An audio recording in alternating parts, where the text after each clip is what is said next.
Please remain standing for a moment of silence or for prayer or meditation.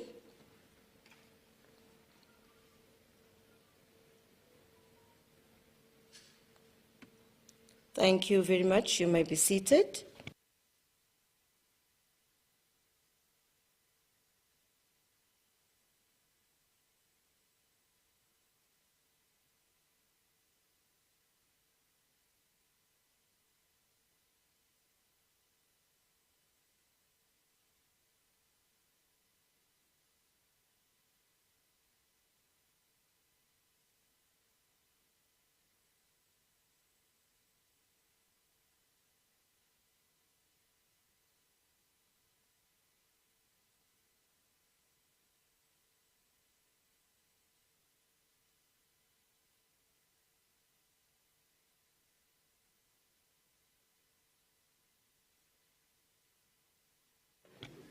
Apologies, councillors and guests.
Good morning, everyone. It is hereby notified that the State of the City Address of the 21st Ordinary Meeting of the City of Johannesburg Municipality, held on Thursday on the 2nd of May 2024, followed by the debate on Friday, which is the 3rd of May, on the 24th at 10 a.m. in both days at the Constant Konimbabela Council Chamber Metropolitan Center in Braamfontein. And the first item of the agenda is opening.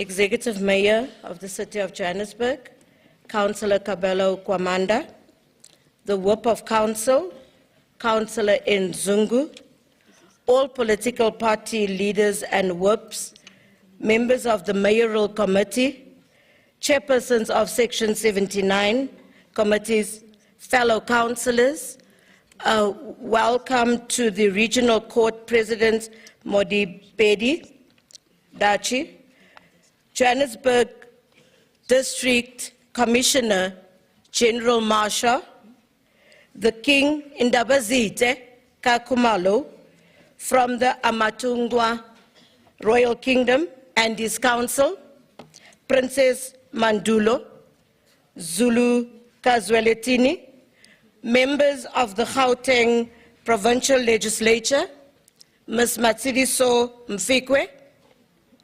ANC regional leadership, led by the Regional Secretary, Mr. Sasabona Mangaye, the City Manager in absentia, Acting Secretary to Council, Mr. Andile Kobinga, to the AIC Provincial Treasurer and the AIC Provincial Secretary, and also the Provincial Organizer, the APC Deputy Secretary General, and all other political party leaders that are present. You are welcome. To the pastors that are here, you are welcome. Members of the media, ladies and gentlemen, I welcome you all to the 21st Ordinary Meeting of the City of Johannesburg Municipality for the Executive Mayor to present the State of the City Address. We all know that the State of the City Address comes during a period when South Africa is celebrating 30 years of democracy. On the 27th of April, millions of South Africans, of which I was one, cast their ballot in a democratic election for the first time. That momentous day was the culmination of centuries of struggle to liberate our people from oppression. Dispossession, exploitation, poverty, and inequality. That was the dream of a South Africa that in every sense belongs to all who lives in it, united in our diversity. So on the 29th of May, 2024, we should all ensure that we exercise our right and democracy by going to vote. You are all welcome.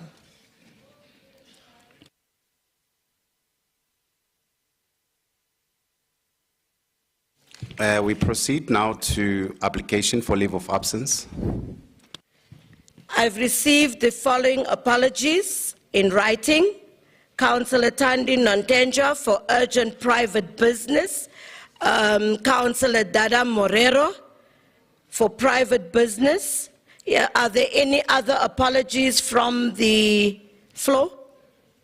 From the House? Councillor Avante Smith. Good morning, Speaker and colleagues and people in the gallery.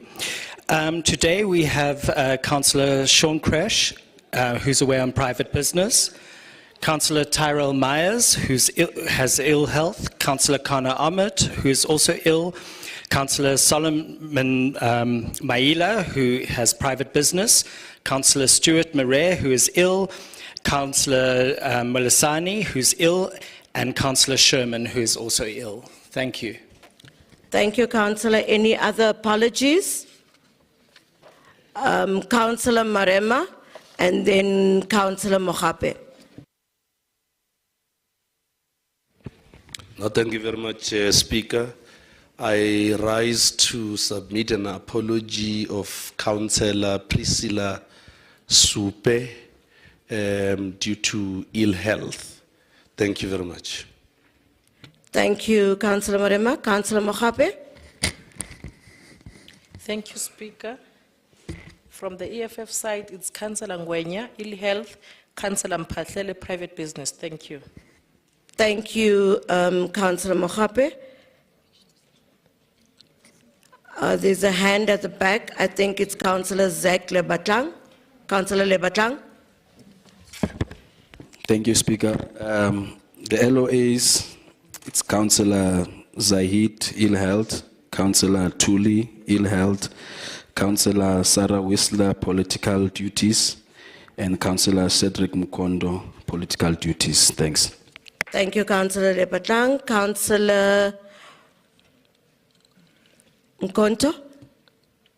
Am I pronouncing it right? ACDP? Nkonza. Nkonza. Sorry. Thank Sorry. you very much. It was an icebreaker.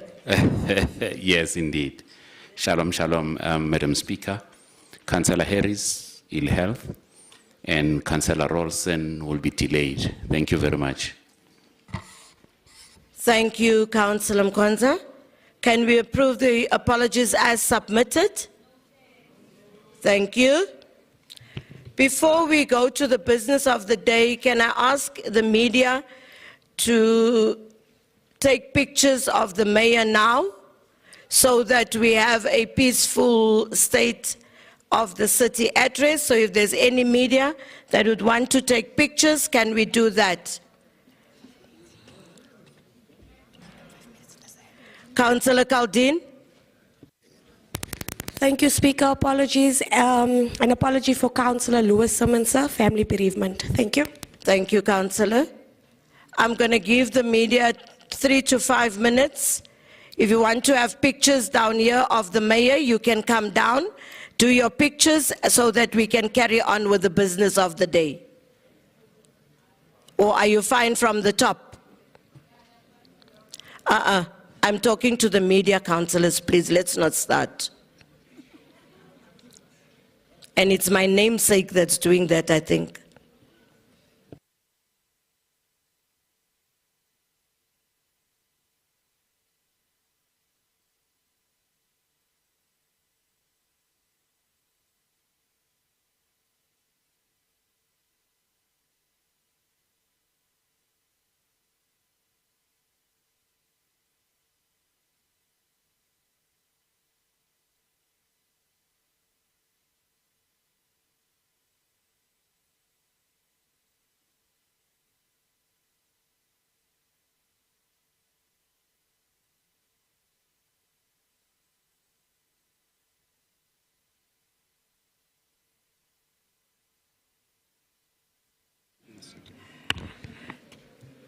Councillor Belinda. Thanks, Madam Speaker. While the media is busy preparing for the pictures, can we just take 5 minutes, please, on our side? Thanks. I haven't said yes. Just hold on, I will tell you now.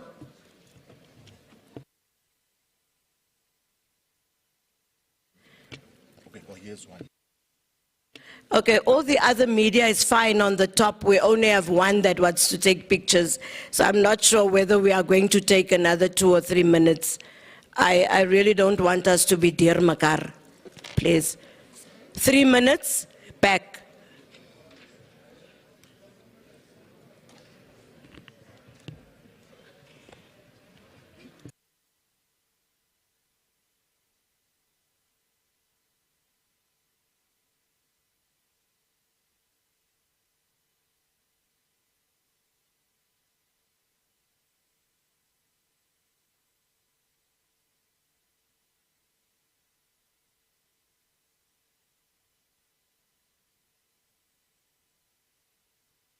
Mike.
Are we settled? We are settled. I think we are settled.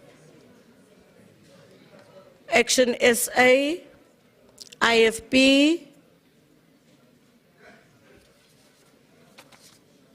Councillor Lebatrang, that's not your seat. I know you sit where I make eye contact with you. Thanks, councillors. We are starting. IT, I hope everything is in order. Let's start.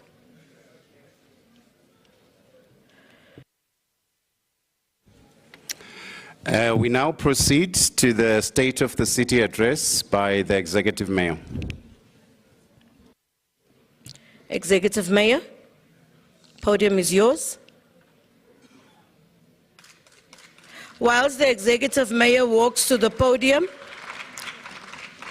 I also want to welcome Princess, I think it's Nandi. Yeah, thank you.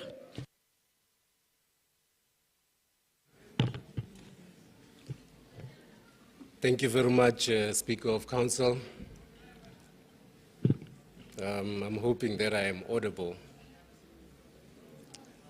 Let me take this opportunity to acknowledge you first, Councillor Margaret Arnold. Let me take the opportunity to acknowledge the Chief Executive Mayor, can you just hold on? Can we please, between the IFP and Action SA, not all of you, but there's two, the lady and the gentleman, can we please just stop? And the DA councillors, can we settle? Councillor Ahmed, can we settle? We are going to respond to this speech. Executive Mayor, I'm not sure, I believe your mic is not too audible. Councillor Pelinda, my apologies. Can Thank I you. to us that, am I audible now?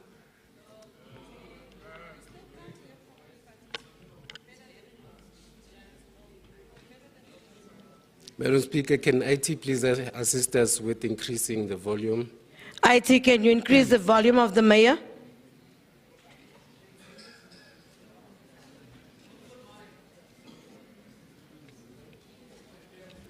As I was extending my gratitude and acknowledgement to you first, Speaker of Council, Councillor Margaret Arnolds, as well as the Chief Whip of Council, Councillor Zungu, chairpersons of Section 79 Oversight Committee, members of the mayoral committee, fellow councillors. I'd also take this opportunity to acknowledge the city manager, our head of administration in his absentia, Mr. Floyd Brink, the regional court president judge, the commissioner, the leadership of political parties represented in the government of local unity, leaders of political parties represented in council, religious and business leaders in our midst. Undabezit. Umabheka phezulu Khumalo. Leaders from various civil society organizations, members of the media, distinguished guests, residents in the city of Johannesburg, ladies and gentlemen, Sanbonani Ejozi.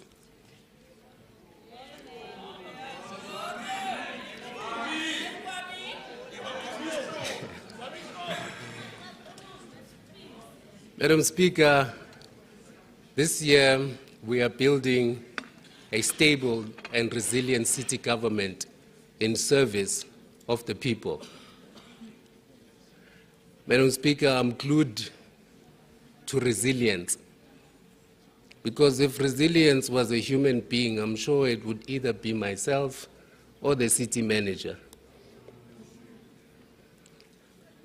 Madam Speaker, let me draw back to the business of the day and the social and economic pulse of South Africa is Johannesburg. It is a pulse that beats with a beat that resounds throughout its expansive terrain. From Soweto's socially rich and historically disadvantaged communities to Sandton's privileged residents and thriving commercial zones. The essence of the city vibrates across every nook and cranny alongside every pulse it produces within those who reside in it. However,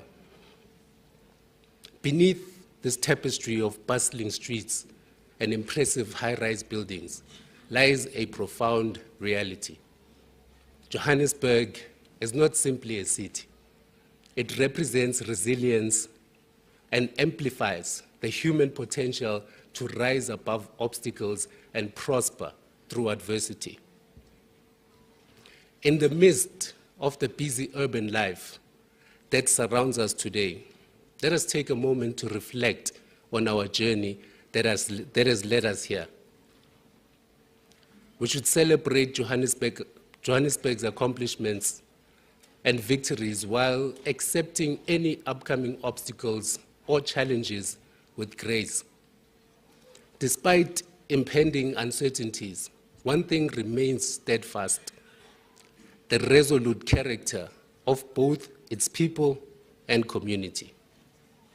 Let us welcome the spirit that defines our city and allow it to lead us as we create a resilient and stable city administration. Let us capitalize on opportunities presented before us while thriving towards creating a more promising future for all who reside within this city. Here in Johannesburg is where aspirations come alive. Ours should be to make it an inclusive place where every ambitious individual can thrive. It is a place where many dreams have been realized. It is indeed a place where everybody seems to understand what Martin Luther King Jr. meant when he said, "If you can't fly, then run. If you can't run, then walk. If you can't walk, then crawl. But whatever you do, you have to keep moving forward." Johannesburg, Madam Speaker, located in the heart of South Africa, is a tribute to the solid determination of its citizens to overcome challenges. Every day we marvel at the resilience of the city. Despite the city's turbulent past, marred with the remnants of apartheid segregation, it has undergone a remarkable transformation, becoming a beacon of strength and rejuvenation. Boasting a population of 6 million residents, Johannesburg exudes vitality. With its bustling streets teeming with the dynamic spirit of our communities. The transformation of Johannesburg from a city divided by inequality and injustice to a symbol of hope is a tribute to the resilience and perseverance of our people. Despite facing deep-rooted disparities, the people of Johannesburg have charted a course towards a fairer and more inclusive future. By prioritizing reconciliation and social harmony, the city has established a framework for a multicultural community that embraces diversity as a unifying force. As we mark 30 years of democracy, Johannesburg truly represents a story of our people and country. Through its diversity, its history, its present, and its potential, our city weaves together the story of colonialism, struggle against oppression, victory over tyranny, and the fundamental transformation of society.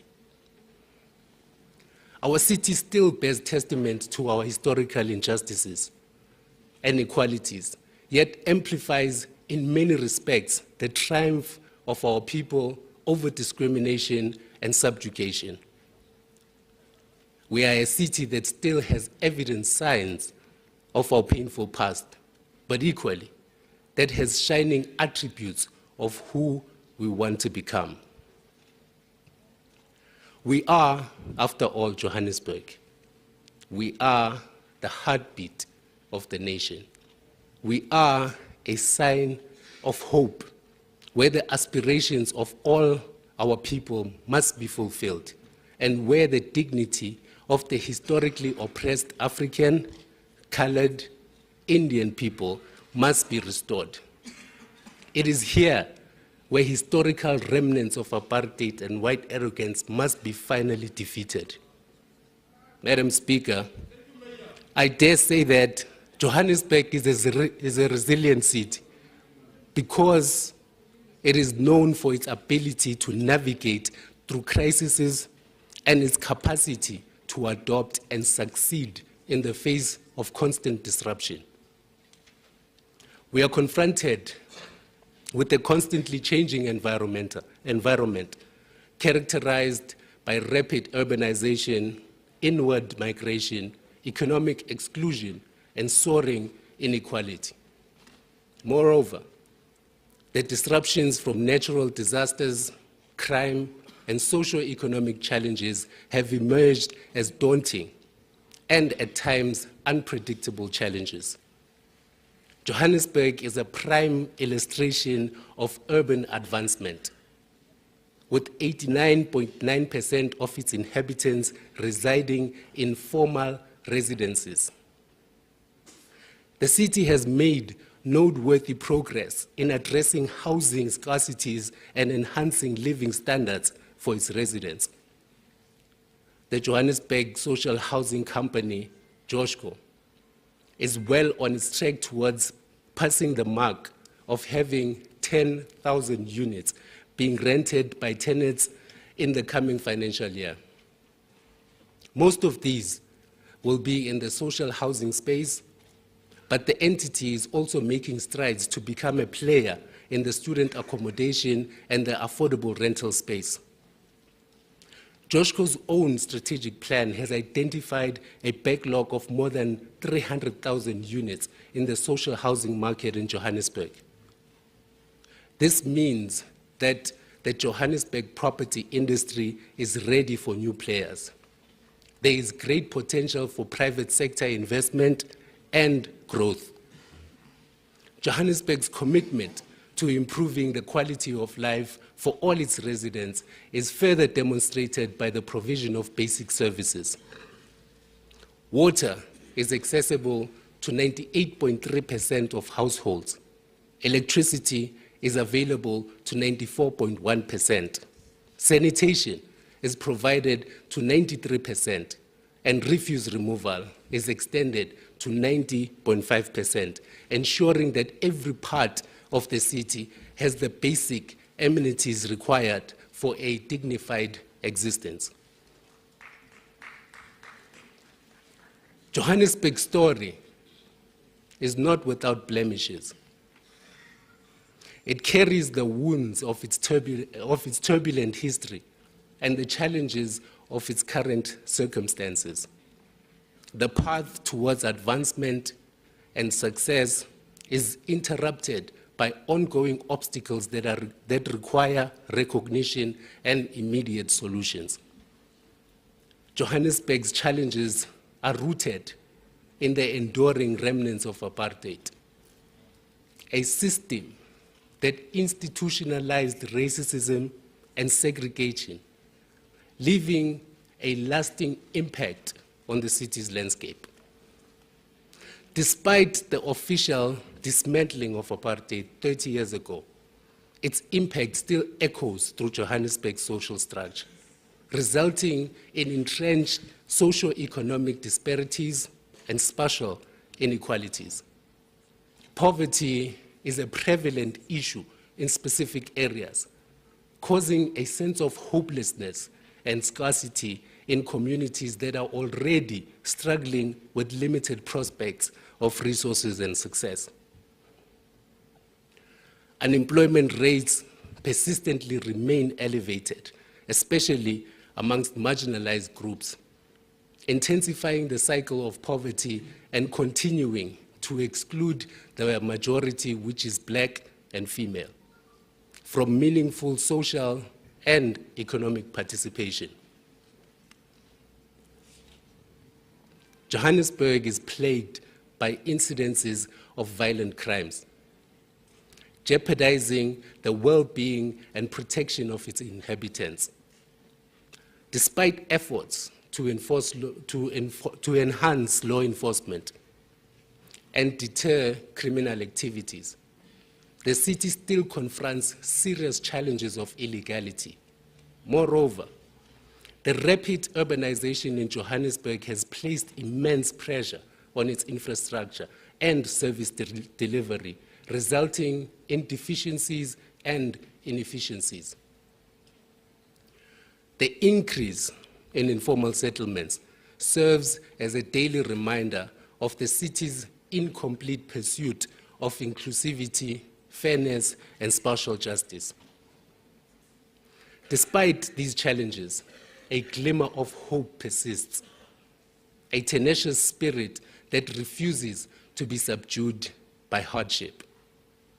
The people of Johannesburg, hailing from diverse backgrounds, have exhibited extraordinary resilience in the face of adversity, uniting to confront obstacles head-on and pave a way towards a resilient future. With an unwavering dedication to progress, fairness, and transformation, Johannesburg is facing its darkest history head-on. The city is taking bold steps in implementing inclusive policies and rallying together to eradicate the shadows of this past and pave the way for a brighter future. Through tireless efforts, Johannesburg is striving to create a new era of hope, prosperity, and equitably deliver services for all its residents. It is this history and story of resilience that continues to inspire us to stand against injustice and to selflessly, without fear or favor, pledge our solidarity with the people of Palestine. The continued courage against, or the continued carnage against the people of Palestine by the Israeli government reminds us of the brutality with which apartheid South Africa maimed and killed our people.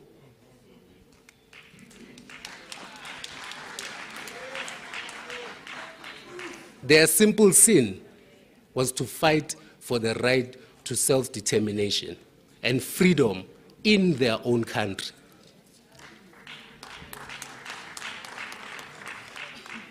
Palestine will be free, and Johannesburg will continue to lend its support to its people. Our support through the city of Ramallah and our commitment to peace is unwavering. As a city and people, we have faced the worst that oppression can deliver and have defeated it. This will be true for the people of Palestine too. In this regard, we are also energized to forge ahead with our proposal for the renaming of Senton Drive into Leila Khalid Drive. A symbolic gesture on our part and a moral epithet to the collective history of our oppressed people of the world. In the near future, our children and generations will come, or our children and generations to come, will navigate the city, passing through Leila Khalid Drive and connecting into Winnie Madikizela Mandela Drive as a testament to the triumph of the oppressed against injustice and the resilience of women against aggression. Madam Speaker, allow me to reflect on our progress on the efforts of this administration and taking the city forward and ensuring a stable city government for all citizens. At all material times since we took office, we have believed, as Dr. Martin Luther King Jr. did, that whatever we do, we have to keep moving forward. The government of local unity took charge in February 2023 to steer Johannesburg towards its goal of becoming a world-class African city, and guided by our long-term growth and development strategy, the GDS 2040. Johannesburg, which encompasses economic dynamism, social equality, and environmental stewardship, is outlined in this very same 2024 and 2025 IDP review. This document, Madam Speaker, serves as a guide to inspire collaborative efforts, ensuring that all stakeholders are actively involved in shaping the city's future. This is consistent with our priority to have an active and engaged citizenry. The IDP review incorporates fresh objectives influenced by the Joburg 2040 vision, matching the changing requirements and ambitions of the city. By conducting thorough yearly evaluations, promoting transparency, and involving the public, the IDP guarantees responsiveness and responsibility towards the desires of the residents of Johannesburg.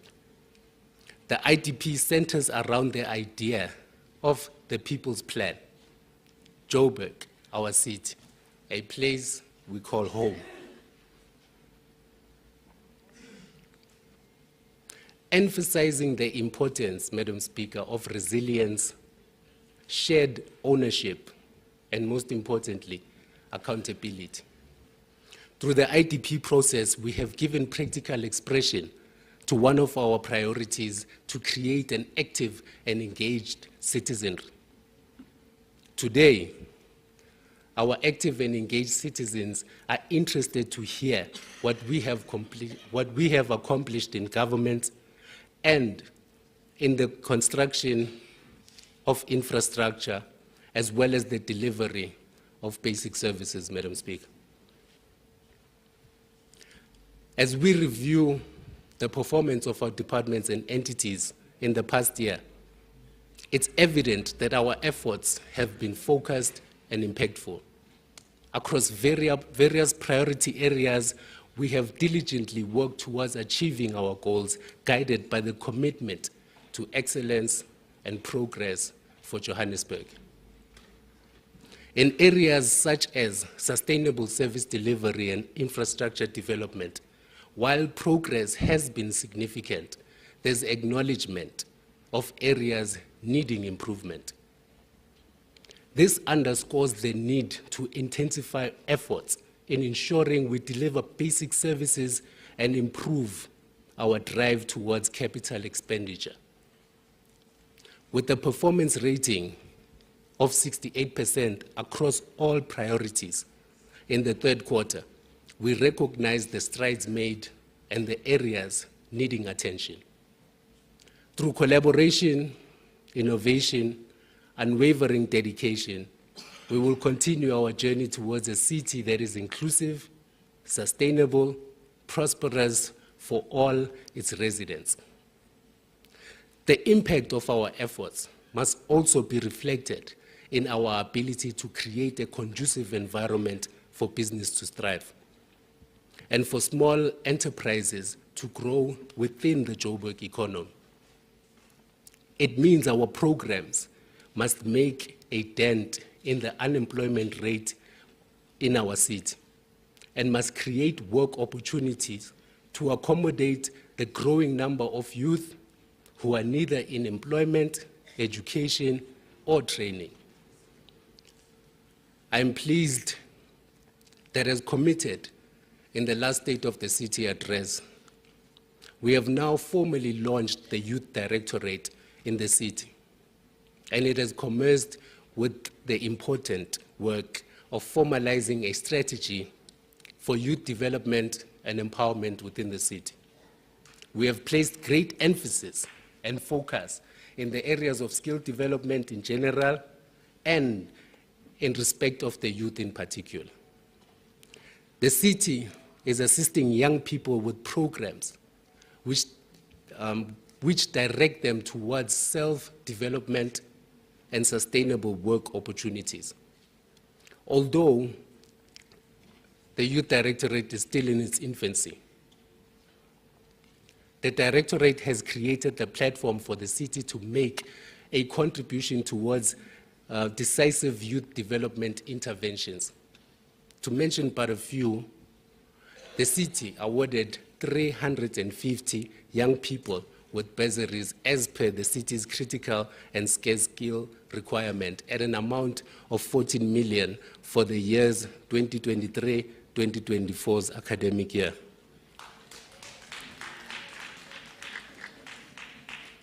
The city also appointed 594 interns in the recognition of the need to create developmental opportunities for young people to get exposure and training in preparation for the world of work.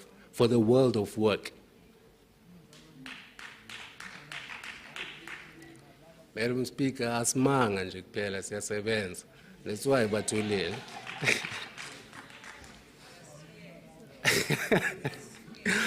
Above all, I take great pride in revealing that our city and all its entities have achieved an unqualified audit opinion. This underscores our unwavering commitment to transparency and prudent financial stewardship. It is a powerful affirmation of the effectiveness of our internal systems and the robustness of our control mechanisms, given the premises we inherited from the multi-party coalition. Although we face budget constraints and resource limitations, our dedication to delivering quality services remains unwavering. We have placed the need of our residents at the forefront of our efforts by timelessly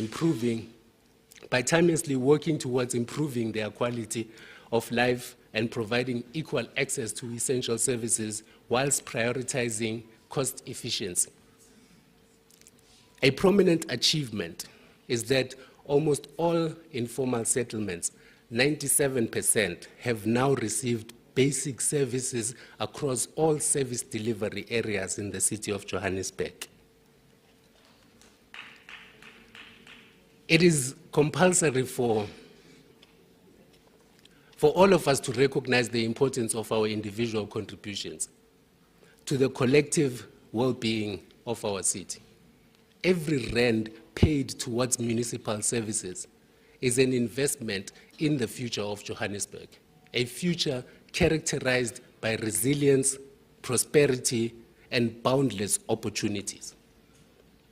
Fellow councillors, we cannot criticize, complain about services in the city and also be the first to default on our payments and acknowledgements of debt arrangements. We must pay and be exemplary to pay for services.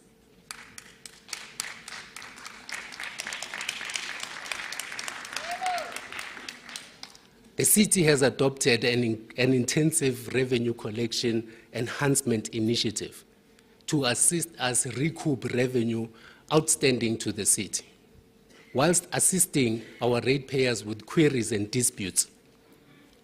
We have also taken a hard line against the scourge of illegality, where defaulting ratepayers illegally reconnect themselves despite our actions to recover monies owed to the city.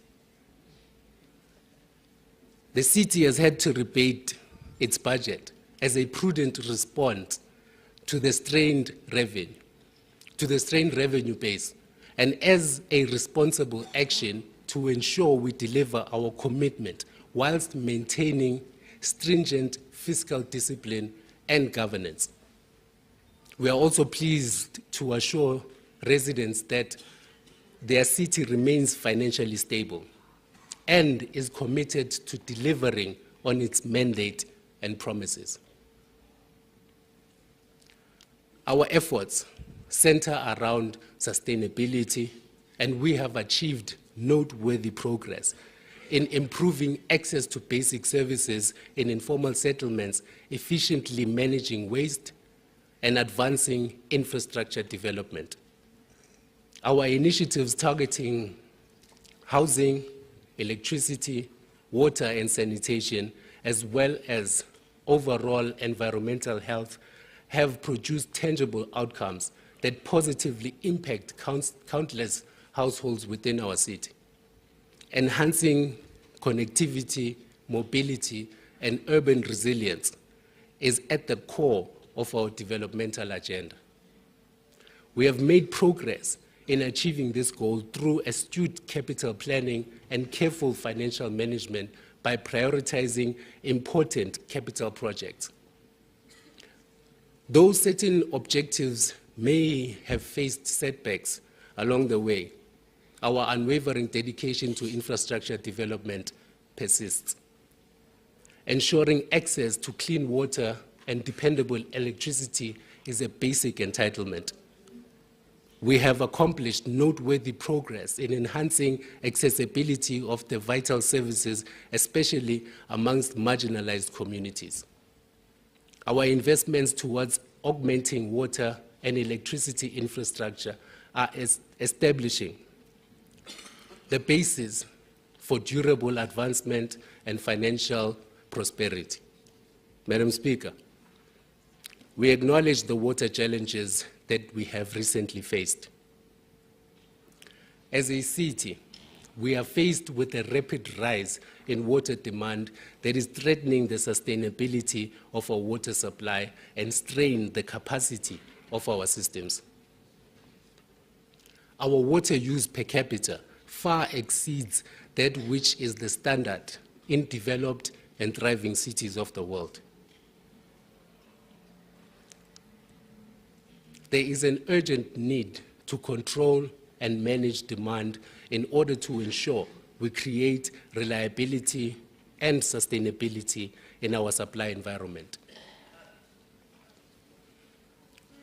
Besides pioneering initiatives, we must assess the impact of those demands in terms of carrying capacity and the necessary diversification of local water supply. We also continue to invest in the city's water infrastructure to improve reliability and efficiency of supply to our residents. To this end, we recently approved our water security strategy, which is now an official city document. It intends to guide Johannesburg's transition into a water-secure and water-sensitive municipality. It recently received endorsement from the Mayoral Committee and subsequent approval from this Council on the 31st October 2023. The water security strategy is geared towards addressing threats to the city's urban water cycle while also capitalizing on opportunities to transform Johannesburg into a sustainable, resilient, and adaptive city. With 7 strategic responses and 67 action plans developed for both short and long-term implementation, the strategy aims to ensure sustainable water management and future water security. Importantly, and most urgently, we must arrest the soaring level of our non-revenue water within the city. This is an urgent matter and requires an immediate intervention, and we are pleased that our recent engagement with the Minister of Water and Sanitation have provided a solid commitment for partnerships in investment into the water infrastructure of Johannesburg. Once again, we must remind that we all have a responsibility to report water leaks and in the streets and urgently fix those within our yards. Johannesburg Water has a publicized backlog of 27 billion in infrastructure investment required to fully cater for the demand of the city. Despite limited resources available, the city has several notable projects currently in implementation and whose completion will provide meaningful relief to residents in the city. I'm also excited that the Brixton and Crosby bulk infrastructure projects, which have a combined investment to the value of 512 million, are progressing very well and will help us resolve the challenges of the Commando water system. Madam Speaker, for too long, our city has been struggling with the endemic load shedding that has plagued South Africa. However, I am pleased to declare that we are taking firm measures to confront this obstacle directly. We recognize that we cannot tackle this crisis alone. It is for this reason that we have established partnerships with the Gauteng provincial government and Eskom to address it collectively. We note and appreciate that the increased focus on plant maintenance at Eskom has allowed us to enjoy a temporary reprieve from load shedding over the past month, with predicted record low stages of load shedding for the coming winter months. Our entity, City Power, is also taking strides to strengthen our energy capacity. Through our partnership with the Gauteng government in particular, Premier Panyaza Lusufi,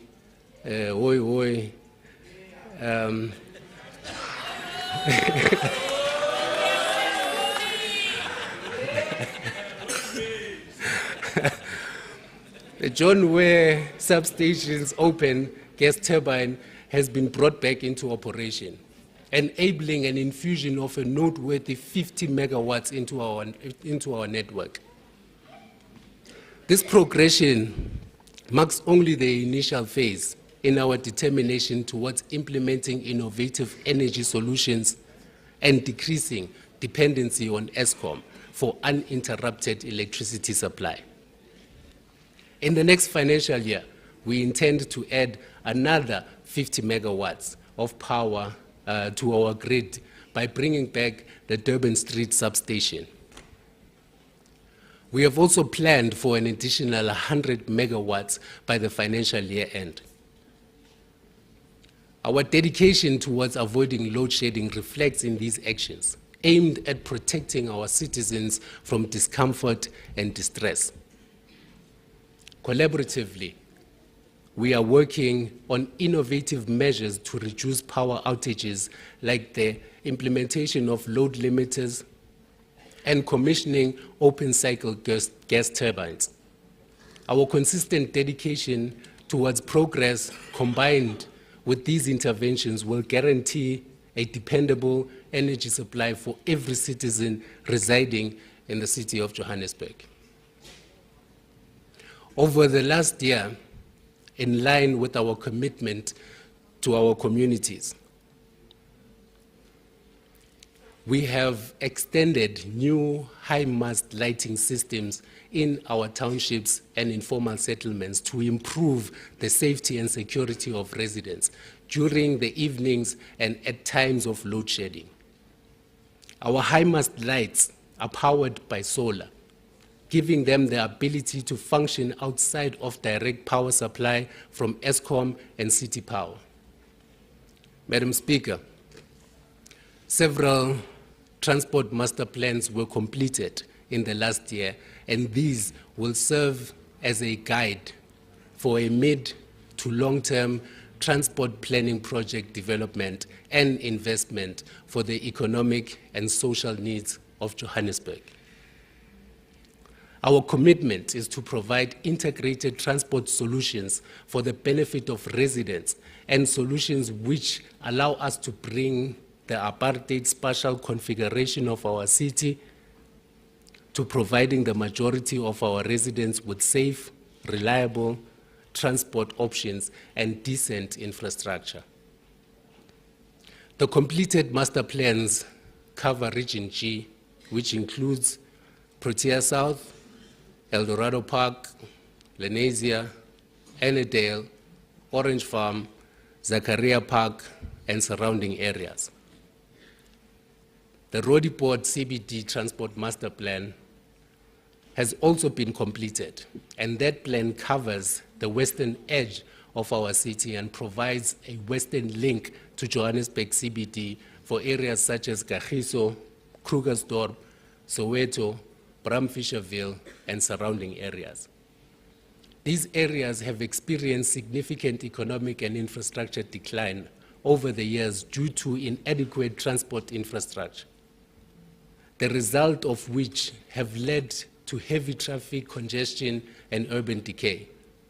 In the same breath, the Johannesburg Road Agency continues to maintain and to deliver new roads for the benefit of residents in the city.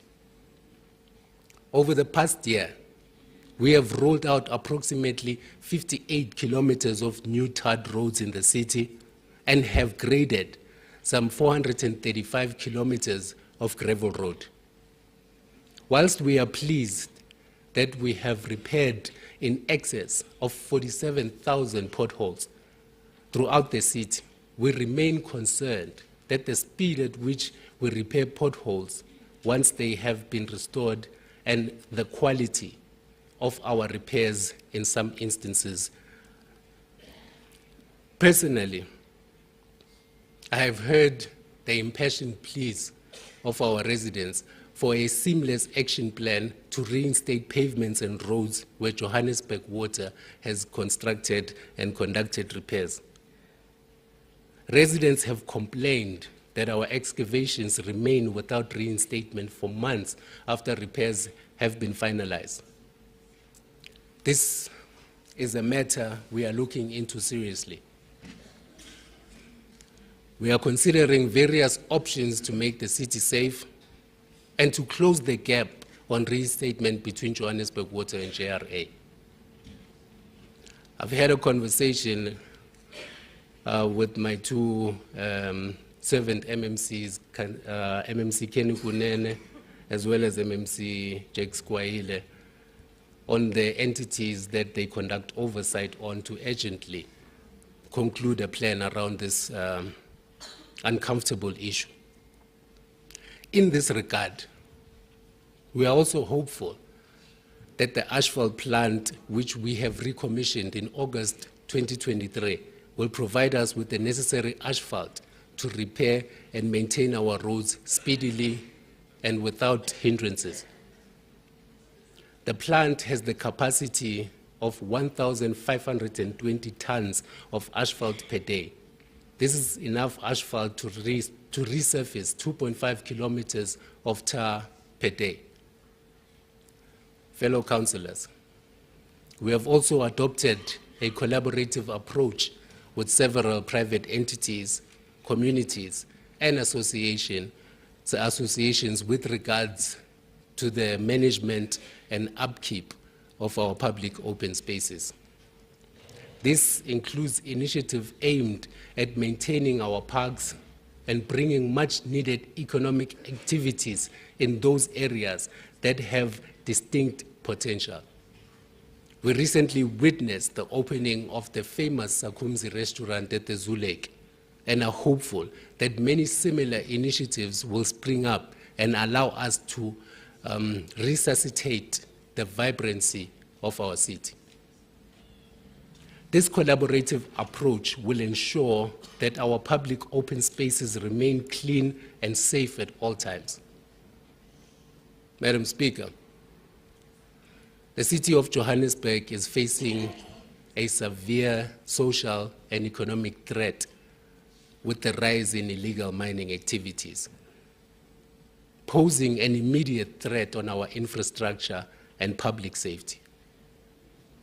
Illegal mining involves tunneling under roadways, excavating bridges, embankments, while also infringing on crucial water and sewer infrastructure that is placing a real risk and threat to residents and infrastructure in the city.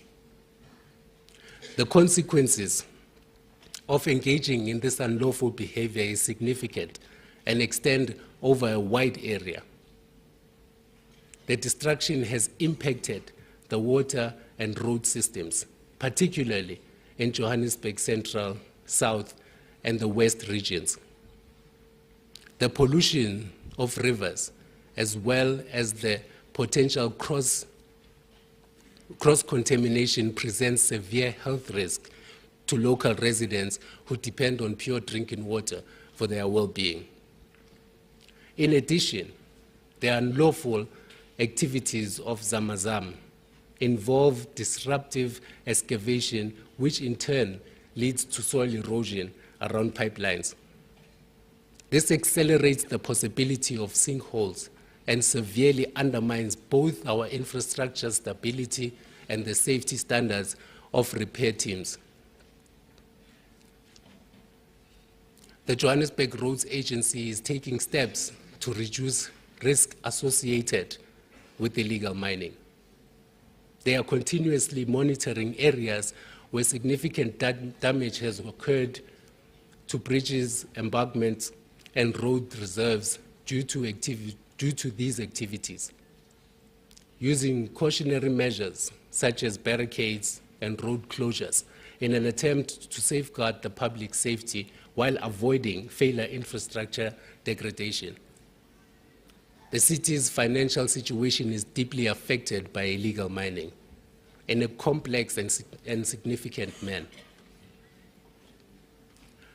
Though an exact total for the expenses associated with this issue has yet to be calculated on a municipal level, it encompasses various costs such as repairs necessitated by damage to water and sewer systems, replacing entire pipes that have been damaged beyond repairs, and restoring terrain ravaged through quarry activities. Through the Johannesburg Metropolitan Department, the JMPD, and working with the South African Police Service, the SAPS, we have actively sought to target and apprehend those involved in illegal mining activities. We have sought to create a sense of safety for the people of Riverlea and surrounding areas, who have been forced to live in fear as armed groups of illegal miners engage in open gun battles in their backyards and streets. The illegality displayed is a direct affront and attempt to undermine the state. To tackle this problem effective collaboration amongst diverse stakeholders is needed. As the city, we are leading discourse in this regard, drawing in the province and national spheres of government. We are also deeply concerned about crime and grime in the inner city. This concern is evidenced by the investment we are making in creating a safe environment in the city through improved crime-fighting initiatives. The newly relaunched Tactical Response Unit of the JMPD is making great strides in enforcing law and order in the inner city and in targeting violent crimes. This capability has also been enhanced with the deployment of CCTV cameras and in partnership with Vumacam to provide the city with access to 5,000 cameras in the city, enhancing the ability of JMPD to detect and respond to crime efficiently. The Tactical Response Unit has, over the past year, recovered a total of 570 vehicles, 87 illegal firearms, and conducted 127 drug busts in the city.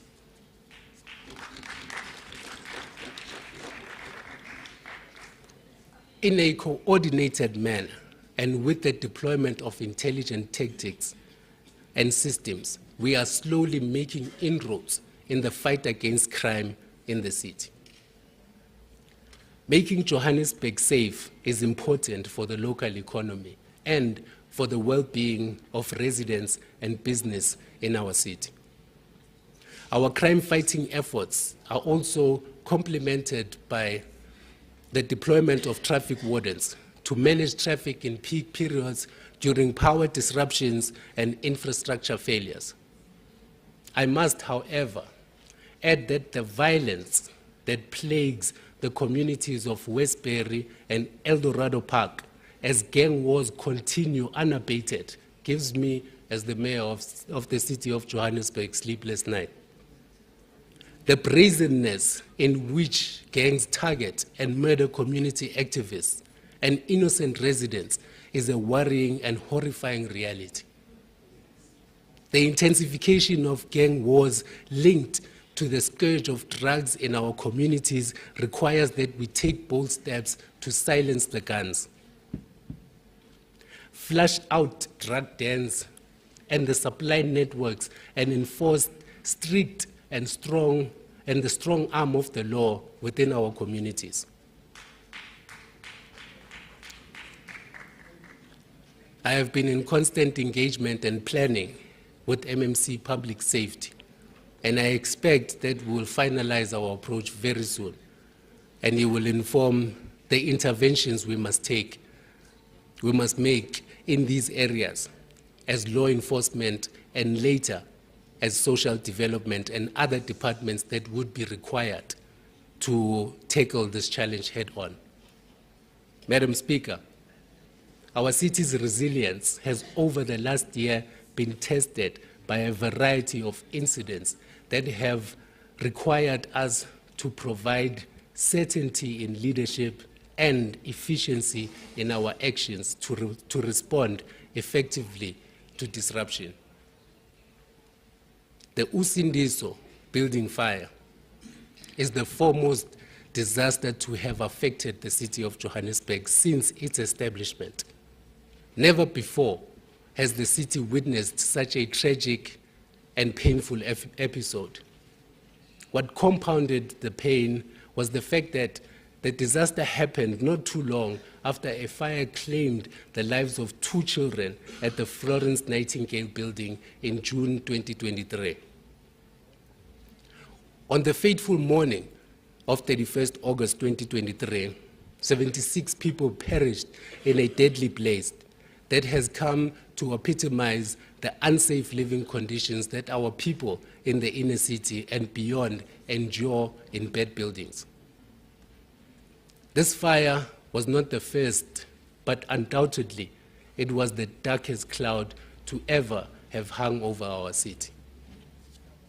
Addressing the Commission of Inquiry into the incident, I said that the deadly fire that occurred at Usindiso is a painful reminder of the inhumane conditions under which some residents of the city are forced to endure whilst in search of opportunity and livelihood in our city. The conditions that existed at Usindiso continue to persist in many other buildings throughout the city to date. The city has a real and scary risk of another building surfacing and the same or suffering the same or a similar incident, leading to the loss of lives and property of those residing in those buildings. The buildings exist, they are uninhabitable and pose a grave safety risk to the illegal occupants. Madam Speaker, as the city, we have since the Usindiso building fire adopted a legal strategy that has provided us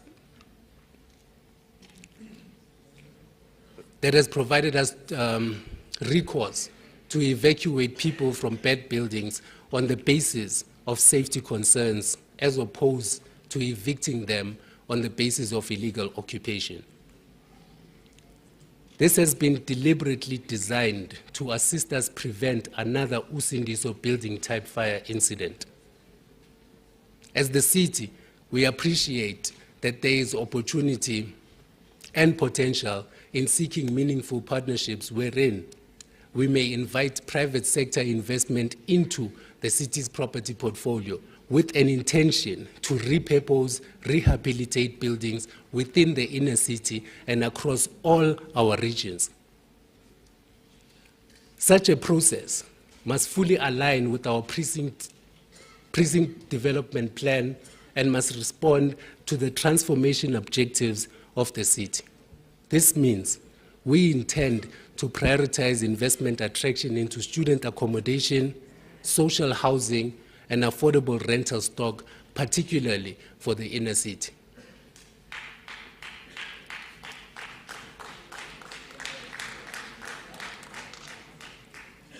Our focus will be to cater for the diverse needs of various groups of social strata, mostly African and female, that reside and seek out opportunities in the city of Johannesburg. Through these initiatives, we will seek to expand our revenue base whilst promoting the transformation of the property sector. This, Madam Speaker, is a reversal of the racialized and covert manner in which properties of the city were utilized previously to benefit the minority, predominantly white and male. This should be the legacy we create out of the tragedy that befell the city with the Usindiso building fire.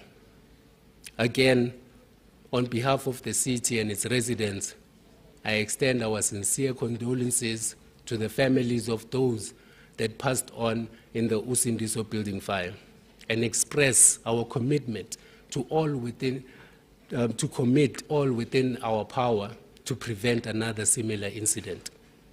Secondly, the Lillian Ngoyi Street explosion was another disruptive occurrence that expressively alerted us to the need to be agile, administratively organized, and resilient as a city.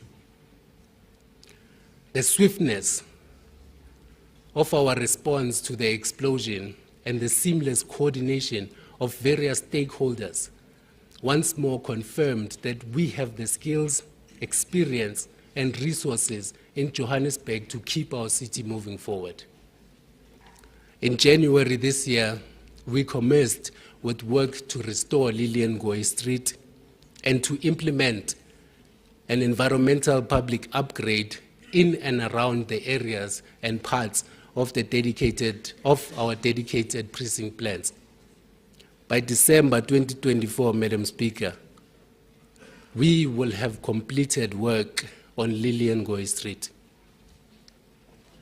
We are grateful for the cooperation and collaboration that we have enjoyed with the property owners and Inner City Partnership Forum on this initiative and the commitment to partner on the initiatives to improve the inner city. At this juncture, let me take this opportunity to acknowledge and thank our officials in the city for their dedication and commitment to making our city a truly world-class African city. The professionalism displayed by our firemen, Metro Police officer, our health professionals, engineers, and other support employees during the variety of disasters in the city has been nothing but commendable. Equally, the many officials, cleaning staff, security personnel, and general workers who work in the supporting function of the city, and those that diligently exercise their responsibility to ensure we are the best we can be in service delivery in service to our residents. I extend to them a great deal of gratitude and appreciation for their support and efforts. Madam Speaker, scholars have defined resilience as having the capacity to persist in the face of challenge and to continue to develop with ever-changing environments. Ours is an ever-changing environment, which is vulnerable to global, continental, and national dynamics, climate change, and economic uncertainties. Our own environment has a series of disruptions, as mentioned above, that pose an ever-present risk to our ability to provide reliable and sustainable services to our residents and communities. However, it is our firm commitment and focus to ensure that we build an agile and resilient government that has the capacity to absorb systematic shocks and disruptions, and is capable of meeting the needs of the people even in the midst of depressed circumstances. The city government we inherited nearly 18 months ago in a state of premicrisis is undoubtedly increasingly equipped and capable to deliver on Johannesburg's needs and aspirations.